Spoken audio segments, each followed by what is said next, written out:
ataupun aplikasi pertama, yaitu Google Classroom. Yang pertama, kita ketikkan kata kunci Google Classroom dan kita enter. Kemudian klik Google Classroom login. Masukkan akun Google Ibu Bapak Guru.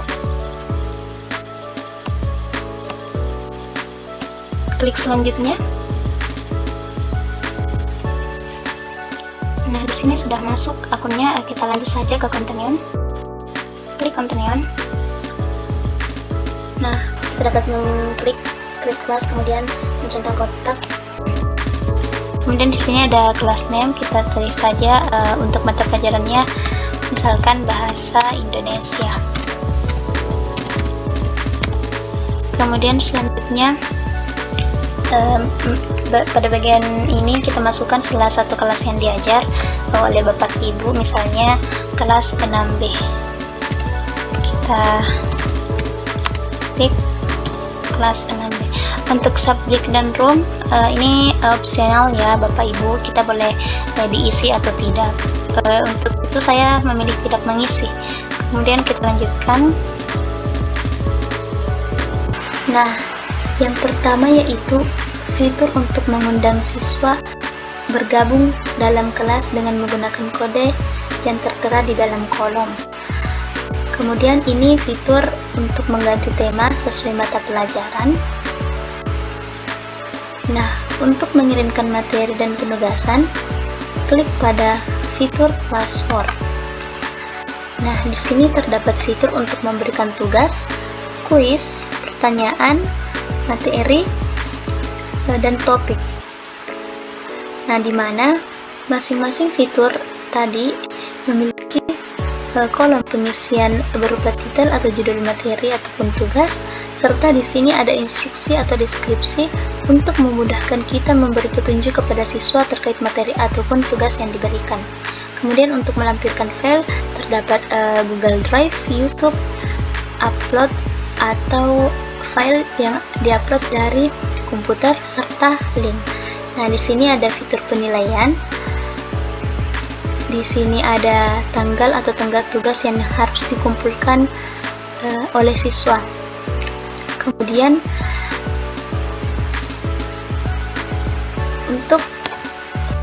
terdapat fitur untuk melihat siapa saja peserta didik yang bergabung di dalam kelas. Nah, kemudian untuk siswa jika menggunakan komputer sama dengan guru tadi, Google Classroom, kita langsung saja di Chrome. Nah, masukkan akun Google, kita gunakan akun lain, kemudian kita masukkan kata sandi, kemudian klik selanjutnya. Nah, untuk bergabung ke kelas, klik gabung ke kelas, masukkan kode yang telah diberikan oleh Bapak Ibu Guru, kemudian klik gabung.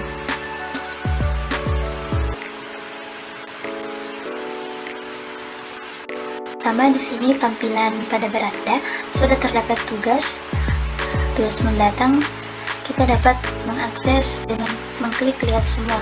Nah, di sini kita dapat melihat bahwa ada tugas yang tenggat pada tanggal 31 Maret. Nah, kita klik, kemudian siswa dapat membaca petunjuk dari tugas yang diberikan oleh guru. Kemudian siswa juga dapat memberikan komentar kelas dengan mengirim komentar pada kolom ini. Kemudian untuk pengiriman tugas dapat mengakses dengan fitur tugas tambah. Kemudian file dapat dilampirkan baik dari Google Drive melalui link maupun file dari komputer sendiri. Kemudian di sini juga siswa bisa membuat dokumen baru atau slide baru mengenai tugas yang diberikan.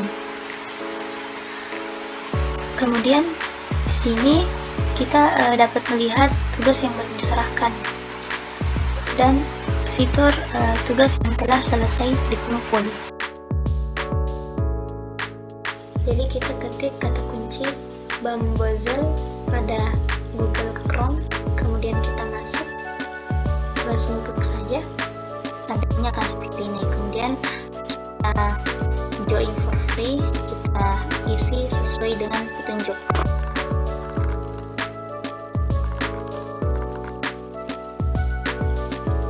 Nah, di sini tampilannya akan seperti ini. Di sini ada fitur game, folder, like, following, story, dan delete.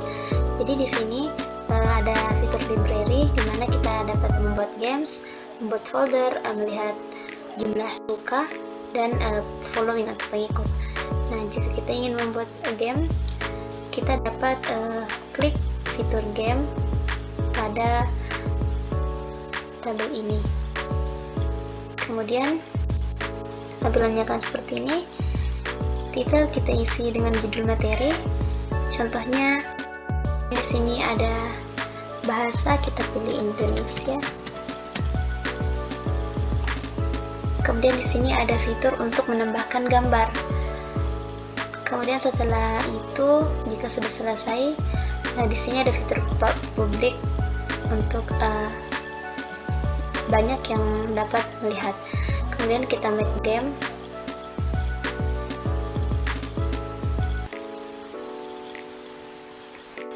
Nah, di sini kita dapat membuat pertanyaan dan di sini berjawaban. Kemudian di sini fitur untuk memberikan poin dan di sini question with image. Jadi jawabannya dapat kita tambahkan dengan menambahkan gambar pada jawaban pertanyaan yang diberikan. Kemudian di sini ada fitur untuk apabila kita ingin soal berupa pilihan ganda atau mungkin uraian seperti ini. Kemudian untuk fitur selanjutnya, ketika ini sudah diisi, kita save. Misalnya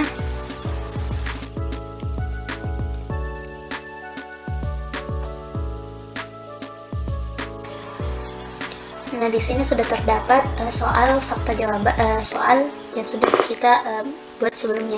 Kemudian di sini sudah tertera satu nomor soal yang telah dibuat. Begitupun seterusnya, kita dapat menambahkan hingga beberapa soal untuk dijawab oleh peserta game atau peserta didik misalnya. Jika kita sudah membuat beberapa soal, misalnya kita dapat melihat di email library, kemudian kita kembali ke menu games atau fitur games, kemudian tampilannya akan seperti ini. Nah, ini bisa kita lihat ketika kita klik. Nah, adapun fiturnya di sini terdapat 4, yaitu play, di mana fitur ini memungkinkan pemain untuk memainkan quiz yang telah dibuat. Kemudian study atau study, fitur ini memungkinkan pengguna untuk mempelajari materi quiz secara mendalam. Kemudian slideshow, fitur ini memungkinkan pengguna untuk menjalankan quiz sebagai presentasi slideshow. Dan share merupakan fitur yang memungkinkan pengguna untuk berbagi quiz dengan orang lain.